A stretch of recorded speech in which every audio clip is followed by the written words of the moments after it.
ಪ್ರೀತಿಯ ಸ್ನೇಹಿತರೆ ನಮಸ್ಕಾರ.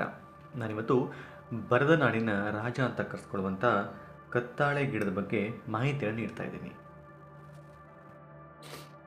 ಕತ್ತಿಯಂತೆ ಮೊನಚಾಗಿ ಮಾರುದ್ದ ಬೆಳೆದಂತಹ ಎಲೆ, ಆಚೀಚೆ ಎರಡು ಬದಿಯಲ್ಲಿ ಚೂಪಾದ ಮುಳ್ಳುಗಳು, ಖಾಲಿ ಜಾಗ ಸಿಕ್ಕರೆ ವಿಸ್ತಾರವಾಗಿ ಸೊಂಪಾಗಿ ಬೆಳೆಯುವಂತಹ ಗುಣವನ್ನು ಹೊಂದಿರುವಂತಹ, ಕಣ್ಣಿಗೆ ಕಳೆಯಂತೆ ಕಂಡರೂ ಕೃಷಿಕರ ಪಾಲಿಗೆ ಬಹು ಉಪಯೋಗಿಯಾಗಿ ಕಾಣಿಸಿಕೊಳ್ಳುವಂತಹ ರೈತ ಮಿತ್ರ ಅಂತ ಕರೆಯುವಂತಹ ಈ ಒಂದು ಕತ್ತಾಳೆ ಕೃಷಿಯ ಬಗ್ಗೆ ನಾನಿವತ್ತು ಮಾಹಿತಿ ನೀಡ್ತಾ ಇದ್ದೀನಿ. ಸ್ನೇಹಿತರೆ, ಬಯಲು ಸೀಮೆಯಲ್ಲಿ ಕತ್ತಾಳೆಯ ಕಾರುಬಾರು ಹೆಚ್ಚು ಅಂತ ಹೇಳ್ಬೋದು. ರೈತರ ನುಡಿಗಟ್ಟಿನಲ್ಲಿ ಗರಗಸ ಕಳ್ಳಿ ಅಥವಾ ಕರಕಸ ಕಳ್ಳಿ, ಗರಗಸ ಗಿಡ ಅಂತೆ ಚಿರಪರಿಚಿತ ಆಗಿರುವಂತಹ ಈ ಒಂದು ಗಿಡ ಕಾಕ್ಟಸ್ ಜಾತಿಯ ಒಂದು ತಳಿಗಳಿಗೆ ಸೇರಿರುವಂತಹ ಗಿಡಗಳು. ಈ ಗಿಡ ದೈತ್ಯಾಕಾರವಾಗಿ ಬೆಳೆಯುವುದರಿಂದ ಎಲ್ಲೆಡೆ ಇದನ್ನು ರಕ್ಕಸ ಕಳ್ಳಿ ಅಂತ ಕರೀತಾರೆ. ಬಯಲು ಸೀಮೆ ರೈತರು ತಮ್ಮ ಹೊಲದ ಬದಿಗಳಲ್ಲಿ ಮತ್ತು ತೋಟದ ಸುತ್ತ ಬೇಲಿಯ ರೂಪದಲ್ಲಿ ಈ ಕತ್ತಾಳೆ ಗಿಡಗಳನ್ನು ಸಾಮಾನ್ಯವಾಗಿ ಬೆಳೆಸ್ತಾರೆ.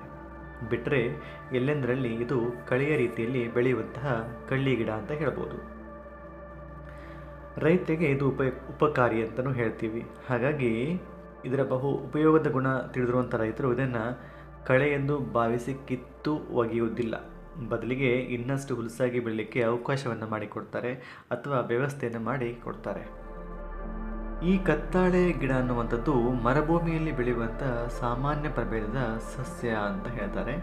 ಹಾಗೆ ಮಳೆ ನೀರನ್ನು ಹೆಚ್ಚು ದಿನಗಳವರೆಗೆ ಇದನ್ನು ಹಿಡಿದಿಟ್ಕೊಳ್ಳುವಂತಹ ಸಾಮರ್ಥ್ಯ ಅಥವಾ ಗುಣ ಇದರಲ್ಲಿ ಇರುವಂಥದ್ದು. ಇದು ಹುಟ್ಟಿನೊಂದಿಗೆ ಈ ಒಂದು ಗುಣ ಬಂದಿರುತ್ತೆ. ಈ ಒಂದು ಕಾರಣದಿಂದಾಗಿ ಕತ್ತಾಳೆಯ ಗಿಡಗಳು ಬಯಲು ಸೀಮೆಗೆ ಹೇಳಿ ಮಾಡಿಸಿರುವಂತಹ ಸಸ್ಯ ಅಂತ ಕೂಡ ಹೇಳ್ತಾರೆ. ಈ ಸಸ್ಯದ ವಿಶೇಷತೆ ಏನು ಅಂತ ನಾವು ನೋಡೋದಾದರೆ,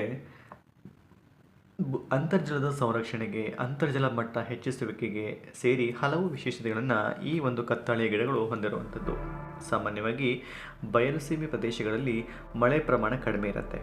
ಇಂತಹ ಪ್ರದೇಶಗಳಲ್ಲಿ ಬೆಳೆಯುವಂತಹ ಕತ್ತಾಳೆ ಗಿಡಗಳು ಹೆಚ್ಚು ದಿನಗಳ ಕಾಲ ಮಳೆ ನೀರನ್ನು ಹಿಡಿದಿಟ್ಕೊಳ್ಳುವಂತಹ ಸಾಮರ್ಥ್ಯವನ್ನು ಹೊಂದಿರುತ್ತೆ. ಅಷ್ಟೇ ಅಲ್ಲದೆ ಸ್ನೇಹಿತರೆ, ಎಂಥ ಬಿಸಿಲೇ ಇರಲಿ ಇವುಗಳು ತಮ್ಮೊಳಗಿನ ನೀರನ್ನು ಆಗಲಿಕ್ಕೆ ಬಿಡೋದಿಲ್ಲ. ಇವೆಲ್ಲಕ್ಕಿಂತಲೂ ಮುಖ್ಯವಾಗಿ ಕಡಿಮೆ ಮಳೆ ಬೀಳುವಂತಹ ಬಯಲು ಸೀಮೆಗಳಲ್ಲಿ ಅಂತರ್ಜಲವನ್ನು ಕಾಪಾಡುವಲ್ಲಿ ಹಾಗೂ ಈ ಸಸ್ಯಗಳು ಬಹುಮುಖ್ಯವಾದಂತಹ ಪಾತ್ರವನ್ನು ಅಲ್ಲಿ ವಹಿಸುತ್ತೆ. ಕತ್ತಾಳೆ ಗಿಡಗಳು ಬೆಳೆದಿರುವಂತಹ ವ್ಯಾಪ್ತಿ ಪ್ರದೇಶದಲ್ಲಿ ಮಣ್ಣಿನ ಸವಕಳಿ ಆಗೋದಿಲ್ಲ. ಇದರಿಂದಾಗಿ ರೈತರ ಜಮೀನಲ್ಲಿರುವಂತಹ ಮಣ್ಣು ಫಲವತ್ತಾಗಿರುತ್ತೆ. ಹಾಗೆ ಈ ಫಲವತ್ತಾಗಿರುವಂತಹ ಮಣ್ಣು ಭೂಮಿಯ ತೇವಾಂಶವನ್ನು ಹಿಡಿದುಕೊಳ್ಳಲು ಕೂಡ ಸಹಕರಿಸುತ್ತೆ. ಹಾಗೆ ಮಳೆ ನೀರನ್ನು ಭೂಮಿ ಒಳಗಡೆ ಇಂಗಿಸಲಿಕ್ಕೆ, ಅಂತರ್ಜಲದ ಮಟ್ಟವನ್ನು, ಅದರ ವ್ಯಾಪ್ತಿಯನ್ನು ಹೆಚ್ಚಿಸಲಿಕ್ಕೆ ತುಂಬ ಶ್ರಮವನ್ನು ವಹಿಸುವಂತಹ ಗಿಡ ಅಂತ ಕೂಡ ನಾವು ಇದನ್ನು ಹೇಳ್ತೀವಿ. ಈಗಾಗಲೇ ಹೇಳಿದ ಹಾಗೆ ಇದು ರೈತರಿಗೆ ತುಂಬ ಉಪಯೋಗಕಾರಿ. ಮೊದಲೇ ಹೇಳಿದಂತೆ ರೈತರು ಜಮೀನಿನಲ್ಲಿ ಬೆಳೆಯುವಂತಹ ಕತ್ತಾಳೆ ಸಸಿಗಳು ಮಳೆ ನೀರನ್ನು ಇಂಗಿಸಲಿಕ್ಕೆ ಸಹಕರಿಸುತ್ತೆ. ಹಾಗೆ ಅಂತರ್ಜಲವನ್ನು ವೃದ್ಧಿಸುತ್ತೆ. ಇದರಿಂದ ಕೃಷಿ ಭೂಮಿಯಲ್ಲಿರುವಂತಹ ಕೊಳವೆ ಬಾವಿಗಳಲ್ಲಿ ಬೇಸಿಗೆಯಲ್ಲೂ ಕೂಡ ನೀರು ಲಭ್ಯವಾಗುವಂತೆ ನೋಡಿಕೊಳ್ಳುತ್ತೆ. ಜೊತೆಗೆ ಮಣ್ಣಿನ ಒಳಗೆ ತೇವಾಂಶ ಬಹುದಿನಗಳವರೆಗೆ ಇರಲಿಕ್ಕೆ ಸಹಕರಿಸುತ್ತೆ. ಬೆಳೆಯ ನಡುವೆ ಅಲ್ಲಲ್ಲಿ ಕತ್ತಾಳೆಯನ್ನು ಬೆಳೆಸುವುದು ತುಂಬ ಸೂಕ್ತವಾಗಿರುತ್ತೆ. ಕೆಲ ದಿನಗಳ ಕಾಲ ಮಳೆ ಬರದೇ ಇದ್ದರೂ ಕೂಡ ಬೆಳೆಗಳು ಒಣಗಲಿಕ್ಕೆ ಬಿಡೋದಿಲ್ಲ. ಭೂಮಿಯಲ್ಲಿ ತೇವಾಂಶವನ್ನು ಹಿಡಿದಿಟ್ಕೊಳ್ಳುತ್ತೆ. ನೈಸರ್ಗಿಕವಾಗಿ ಬೆಳೆಯೋದ್ರಿಂದ ಈ ಬೆಳೆ ರೈತರಿಗೆ ತುಂಬ ಉಪಕಾರಿ. ಹಾಗೆ ಇದರಿಂದ ಯಾವುದೇ ಅಡ್ಡ ಪರಿಣಾಮಗಳು ಬೇರೆ ಸಸ್ಯಗಳಿಗೆ ಆಗೋದಿಲ್ಲ. ಸ್ನೇಹಿತರೆ, ಇದನ್ನು ಹೊಲದ ಬದಗಳಲ್ಲಿ ಅಥವಾ ತೋಟದ ಸುತ್ತ ಬೇಲಿ ರೂಪದಲ್ಲಿ ಕತ್ತಾಳೆ ಗಿಡಗಳನ್ನು ಬೆಳೆಸೋದ್ರಿಂದ ಜಾನುವಾರುಗಳ ಹಾವಳಿಯಿಂದ ಬೆಳೆಗಳಿಗೆ ರಕ್ಷಣೆ ದೊರೆಯುತ್ತೆ.